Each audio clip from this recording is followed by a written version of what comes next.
écouter le son qui s'appelle Théou, du groupe qui s'appelle T'as vu l'heure, alors qui n'est pas arrivé en retard, je tiens à le dire, en studio à Radio Libre en Périgord. Mais pour représenter le groupe, il n'y a que 2 personnes en studio, il n'y a pas ces 4 musiciens. Il y a Caroline Laude, alias Caro Zali, c'est ça. Donc qu'on peut retrouver sur Facebook sur le même nom, et qui a un long passé artistique, musical. C'est pas si longtemps que ça, parce qu'en fait, j'ai vraiment commencé la musique à un départ en 2017. C'est-à-dire qu'en 2017, j'ai eu un gros changement dans ma vie et je me suis dit, c'est bon, je vais mettre la musique en numéro 1 dans le restant de ma vie. Et je commence. Donc en fait, j'avais déjà des bases très minimes de guitare que j'avais eues à 18 ans, où j'avais commencé déjà à composer un petit peu. Mais pas beaucoup, parce que j'avais pas tous les accords sur la gamme. Très productive, alors je tiens à le dire. Parce que vous avez commencé très rapidement et avec beaucoup de production. Hein. En fait, ça venait instinctivement. Donc, les règles, je les connaissais pas. Je faisais beaucoup de couplets, il n'y avait pas de refrain. Je faisais un peu comme ça, mais j'avais le texte qui sortait. Et en fait, j'ai fait un paquet comme ça pendant plein d'années. Et ma vie a changé en 2017. Et j'ai dit, c'est bon, je vais le faire. Donc, il y avait le Lambarzik. Bon, on va peut-être parler de ce changement en 2017, peut-être, si vous le souhaitez. Ouais. Et je dois forcément annoncer aux auditeurs qu'il y a une deuxième personne en studio aussi, que vous avez peut-être entendu, François, qui est, on peut dire, coparolier, puis ingénieur son du groupe. Ouais, moi je travaille dans l'ombre, un ami avant tout, une rencontre, et puis après des besoins de collaboration, de techniciens, parce que les répètes étaient difficiles à gérer le son et le jeu en même temps. Donc c'est Philbo, à l'époque, il m'a demandé ce que je faisais, ça m'intéressait de les assister pour le son en studio. Ouais. Et donc j'ai commencé comme ça, et puis moi la musique depuis très longtemps, depuis toujours. Et puis donc des connaissances musicales qui se sont mises au service de ce groupe. Philbo qui est le batteur du groupe T'as vu l'heure, voilà. Et qui était aussi dans votre groupe précédent, Cyril. Ouais. Voilà, groupe avec lequel je travaillais déjà à l'époque en répète studio. Comment vous êtes rencontrés tous alors ? Tous au Lambar.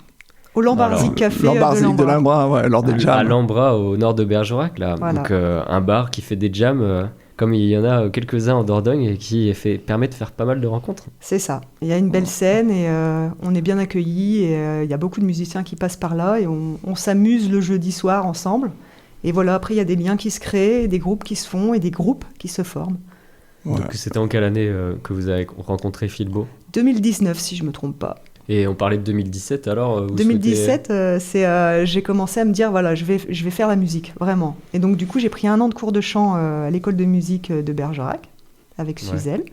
Ça a dégrossi le travail, parce qu'à l'époque, je ne savais pas chanter, je criais. C'était compliqué. À la guitare, je ne savais pas faire grand-chose. Et donc j'ai commencé, au niveau de la guitare, j'allais au jam. Ouais. Et je jouais 2 tournées, je chantais pas, c'était hors de question, et j'essayais de trouver les accords. Voilà, j'ai commencé comme ça. Et maintenant, ça a bien changé, parce que oui. Là, on va pouvoir vous voir au Phénix, donc à côté de Périgueux, le 21 février, samedi 21 à 21h au Phénix, pour découvrir T'as vu l'heure. Donc les 4 musiciens, on a parlé de Philbo qui est à la batterie, mais on n'a pas cité Pat à la guitare, et Toff à la basse. C'est Patrick et Christophe, hein, respectivement. C'est ça. Et eux, alors c'est pareil, c'était à Lambra que vous les avez rencontrés aussi ? Voilà, on se connaît tous du Lambarzik Café. Ouais. Donc Patrick, lui, il aime bien les mardis acoustiques où c'est des scènes ouvertes. Donc il traînait souvent là-bas. Et puis c'est Philbo qui a eu l'idée de lui proposer de faire guitariste dans le groupe. Et Christophe, en fait, il faisait partie déjà d'un autre groupe avec Philbo. Et c'est Philbo qui lui a proposé de faire un deuxième groupe, aller avec T'as vu l'heure. Et puis ça l'a fait très bien, en fait. Et avant l'émission, on disait que Philbo, là où il a grandi, qui est à Belfort, c'est ça. Et qu'en fait, il a côtoyé des groupes très connus de là-bas. Oui, notamment le groupe Ange, qui est un groupe de rock progressif qui a commencé en 69 au Golfe Drou à l'époque, et qui joue encore aujourd'hui, qui tourne encore. Et donc toutes ces expériences après se fusionnent dans un groupe T'as vu l'heure. C'est exactement ça. Vous avez trouvé le nom, vous l'avez trouvé à quelle occasion ? Il a une petite histoire, le nom. En fait, c'est à l'époque avec le groupe Si Réel. On faisait beaucoup de compos, donc en fait, c'est des compos qu'on travaille d'abord à la maison, qu'on présente au groupe, et puis qu'on monte ensemble. Sauf qu'il y a eu un jour, je me suis dit, viens, on essaye de créer tout de suite ensemble, comme ça en live. Et en fait, on était au Roxane. Une improvisation, alors. Voilà, on était au Roxane, c'était une répète, on a fini la répète. Il y a Isabelle, Mademoiselle, le nom d'artiste, qui a lancé un son de guitare qui était à elle, en fait. Hein. Ouais.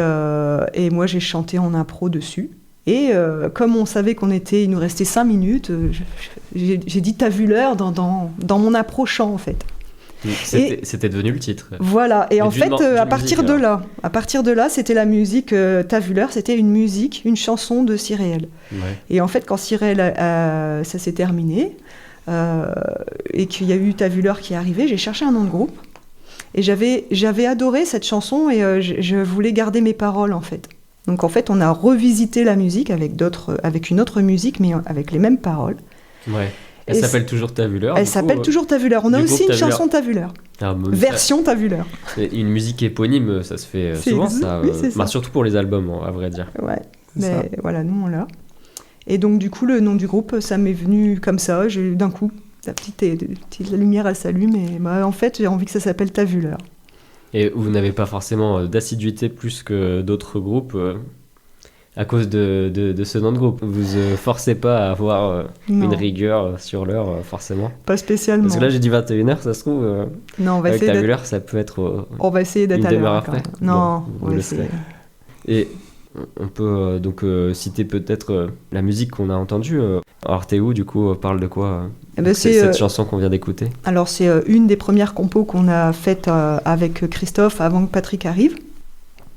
Et ça parle... c'est vraiment ce que je voulais faire à la base avec ce groupe-là, c'est aller chercher le public. Et donc, du coup, c'est une chanson qui m'aide à aller chercher le public. Parce que je parle de nous sur scène et du public, je l'invite à venir avec nous, à faire du bruit, à danser, à se bouger. Et c'est vraiment une chanson qui a été construite pour ça, en fait. Alors, vous faites quoi avec la scène? Parce que ça arrive souvent que dans les concerts, on peut séparer la foule en deux, par exemple. Il y a des animations un peu sur scène. Oui, ça peut, ouais. Mais alors, elles sont connues, hein. Il y en a où, surtout sur le métal, par exemple, on peut faire des circle pits ou je sais pas quoi. Ouais. Mais là, comment vous arrivez à les faire réagir, du coup?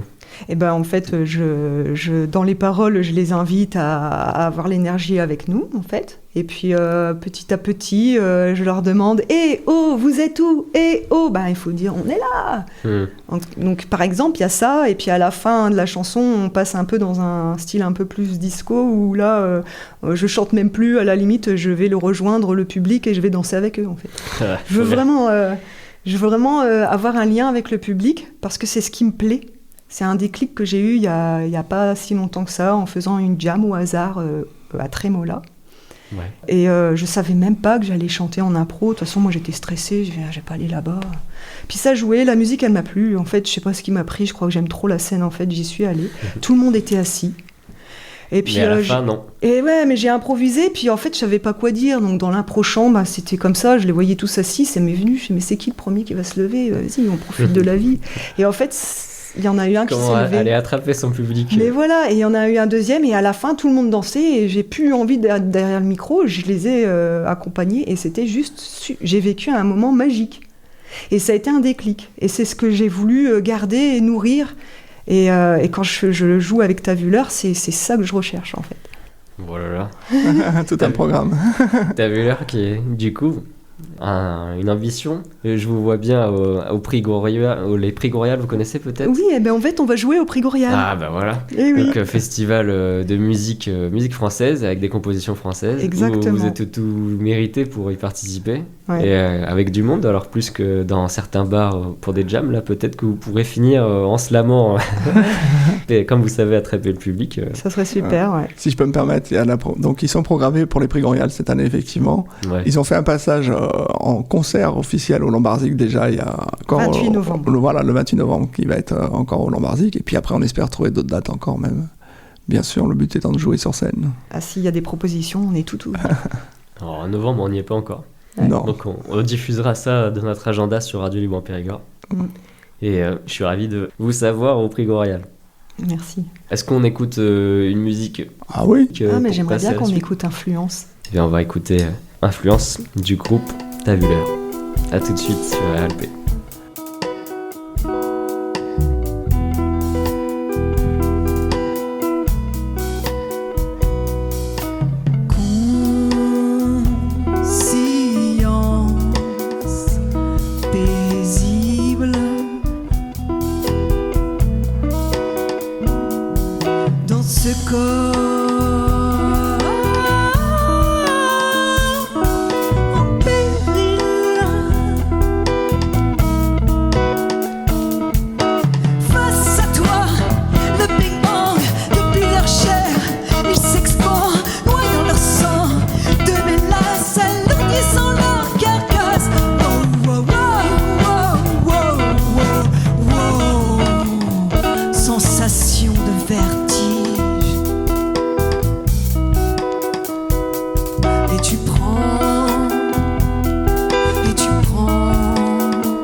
influences Alors là, c'est un peu plus subtil. Ça parle des influences qu'une personne peut avoir sur une autre en dégageant une énergie très négative. Ah oui. Donc c'est vraiment quand on se retrouve face à une personne qui est un peu en crise et qui est très négative et ça va envoyer beaucoup de choses négatives et qu'on reçoit comme ça quand les gens sont un peu en colère en fait. Et c'est la lutte qu'il y a en fait dans le quotidien avec des personnes comme ça qui sont pas bien dans leur peau et qui émettent toute cette énergie et qui influencent en fait ce que nous on reçoit en fait. Qui influence comment on le reçoit. C'est-à-dire qu'on reçoit toute cette énergie et on fait quoi ? Alors, y a 3 choix dans ma chanson, c'est s'enfuir, aboyer ou tenir bon. Voilà, donc en fait, ça parle de ça et de comment on peut aussi, nous, avec notre propre énergie, contrebalancer ça et puis faire du bien à la personne en face en restant positif plutôt que de surenchérir et de partir en guerre, en fait. Oui, et musicalement, alors du coup, est-ce que tout le monde peut toucher les textes ? Vous écrivez ensemble ? Alors celle-là, je l'ai écrite toute seule. C'est la majorité du temps, j'écris toute seule. Ensuite, il y a François qui m'envoie des textes, qui me propose des textes, des morceaux de textes. Et des fois, je m'en sers et je crée des chansons. Des fois, elle a des doutes, elle me sollicite de temps en temps. C'est Caroline qui a l'initiative du groupe. Les autres ont un très gros niveau, ils la suivent, ils la soutiennent parce que c'est son projet au départ, de base. Après, c'est une aventure d'amis, d'humains. Mais voilà, ils sont plus sur l'aspect musical. Sur le texte, c'est vraiment Caroline, et puis éventuellement, je la soutiens un peu de temps en temps. Mais voilà, les autres musiciens participent principalement à la musique, en fait. Mais Caro, vous jouez aussi de la guitare ? Oui. Donc vous pouvez aussi proposer des notes, des riffs, Alors c'est quand je dis que j'écris les paroles, c'est vrai que j'écris les paroles avec ma guitare. Ah, donc du coup, j'arrive toujours avec les accords. Ça va, Pat, il le prend pas trop mal ? Non, au contraire, je lui ramène de la matière première et après il met sa patte dessus. Ouais, il fait le solo, quoi, en gros. Voilà, et en fait c'est souvent, par contre, qu'on revoit la musique ensemble. Et puis par exemple, il y a Christophe qui va dire tiens, là on pourrait changer l'accord, il propose quelque chose, on essaye. Ça par contre, ça fluctue pas mal. On revisite la mélodie souvent. Ouais, ça c'est-à-dire que le cadre est donné, le texte est écrit par Caroline, la grille d'accords est souvent proposée par Caroline aussi, et après les autres musiciens mettent leurs pattes dessus. Ouais. Voilà, donc avec leur sensibilité propre, Christophe va proposer la ligne de basse qui va trouver la plus adaptée, on va la remoduler. Patrick va avoir la liberté de faire les solos comme il les sent, comme il les vit, mais il fait aussi la guitare rythmique principalement, parce que Caroline ne joue pas de la guitare tout le temps. Ouais. Et Patrick, c'est un vrai métronome à la guitare rythmique. Ouais. En plus de ça, c'est un ouf de métronomie. Et il a une partie libre. Alors après, on répète, on cale. Voilà, moi, je lui cale les sons, je l'aide parce qu'il n'a pas connaissance de ça, de ce qu'il fait. Techniquement, il sait ce qu'il joue. Mais au niveau rendu sonore, c'est ça qui pêche un peu. Donc c'est là où moi j'interviens pour faire la partie sonorisation. Ouais. Bah vous l'amplifiez s'il y a besoin. Oui, il est amplifié, mais par exemple, il découvre l'utilisation des distos, des effets reverb, délai, etc. Ouais. Mais il y a beaucoup de musiciens qui se branchent dans un ampli comme ça vient et qui jouent comme c'est câblé. Hein. Sans effet, sans rien du tout. Sans savoir, sans connaître tout ça. Non. Ouais. Bah alors après, quand ils découvrent, c'est waouh. Certains effets sont attribués à certains types de musique. Hein. Par exemple, vous avez appelé ça du rock éclectique. Donc oui, c'est assez vaste, ça peut être n'importe... Ça porte grand ouvert. Oui, n'importe quel style dans le rock. Donc vous avez le droit à tous les effets finalement. Voilà. On pourrait se permettre un peu tous les effets. Ouais. Qu'est-ce qu'il y aurait comme effet qui serait attribué à un type de musique en particulier ? Le funk avec la pédale wah-wah par exemple ? Ouais, le funk, le reggae qui utilise pas mal la wah-wah, le blues éventuellement, ouais. Après, il y a des effets comme les flangeurs et tout ça qui sont très spéciaux, qui sont difficiles à utiliser. Les chorus sont utilisés beaucoup par des groupes comme les anciens groupes Police, ces groupes-là utilisaient beaucoup de chorus par exemple. C'est pour donner un aspect du volume et de l'amplitude. La distorsion, bien sûr, pour avoir de la pêche. Hein. Voilà, tous les groupes de rock, hard rock, voilà, tous ils utilisent la disto. Pas forcément pour avoir un son dégueulasse d'ailleurs, hein. Les distorsions ne sont pas toujours bien utilisées. Ça permet des fois d'avoir un beau son clean aussi. Malgré son nom.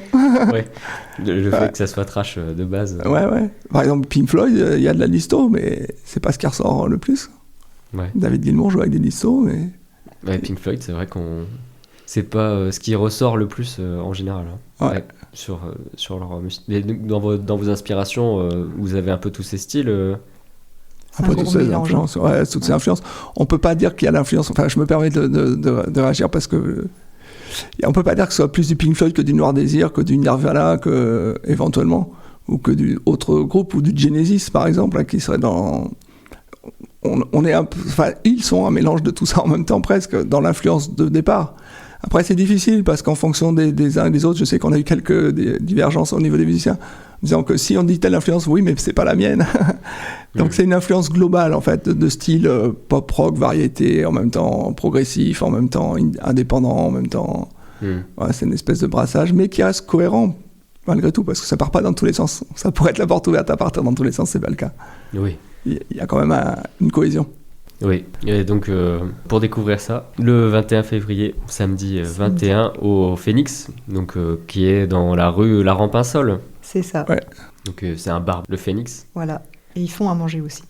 Si on veut manger avant, on peut venir avant. Ouais, et c'est un bar scénique. On pourra manger avec vous avant 21h. Ah bah moi j'y serai là. Vous allez manger là-bas? Ah ouais, mais je vais manger avant. Il me faut de l'énergie après, parce que là, je vais tout donner. On va pas pouvoir vous déranger, vous serez en mode de préparation. Et pourquoi mais pas? le bar, il est ouvert à 18h. Hein. Ouais. Alors, non, mais pourquoi pas? Ouais, moi je pense que tu n'aurais rien contre. Pardon. T'aurais rien contre manger avec des gens qui veulent te découvrir, ouais. Exactement. Bien sûr. Et bien alors, même avant 21h, si vous le voulez, au Phoenix, samedi 21. Et puis, on a parlé aussi des autres dates que vous allez avoir en novembre, et les festivals. Et qu'est-ce que vous voyez dans le groupe? Vous en avez déjà parlé pour le futur? Comment vous voyez dans quelques années? Alors, dans quelques années, c'est trop loin. Ça fait juste un an où on a... Vous en avez parlé? Oui, on en parle. On sait qu'on est prêt à bouger pour avoir des belles scènes. Parce que moi, c'est ce que j'adore. J'adore les grandes scènes, donc on est prêt à bouger. Mais après, voilà, on est comme tous les groupes, on commence en bas et donc on veut avancer petit à petit en fonction des opportunités qui vont s'ouvrir à nous, en fait. Donc c'est un appel, là, un petit peu. Ah oui, là, complètement. S'il y a des dates à nous proposer, des scènes, des festivals, ici, là-bas ou ailleurs, on peut bouger. Ça se négocie, en fait, voilà. Et Tavuleur viendra vous voir alors. Exactement.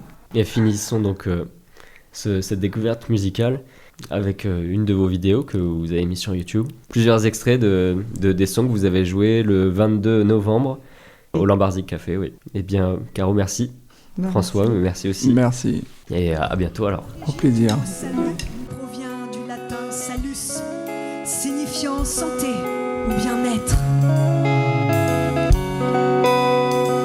Historiquement, les salutations visaient justement à nous souhaiter la santé et la prospérité à autrui. Alors, salut. Il y a des mots qui ne se disent pas. Il y a des gestes qui ne trompent pas. Et il y a les lois qui te rattraperont si tu joues au con, même si parfois tu t'en échapperas. Elles ne t'oublient pas, ne t'oublieront pas,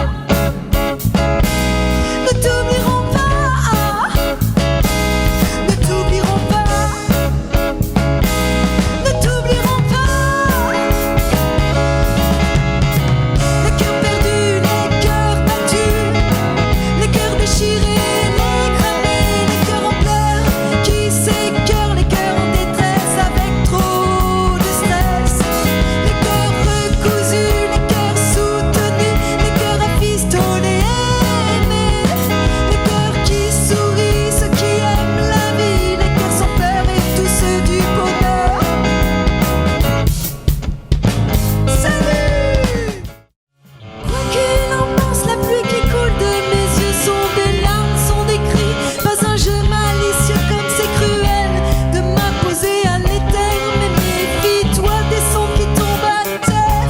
Il suffira d'une seule étincelle pour que le feu revienne et me rende mes ailes. Oh oui, je sais, c'est dur.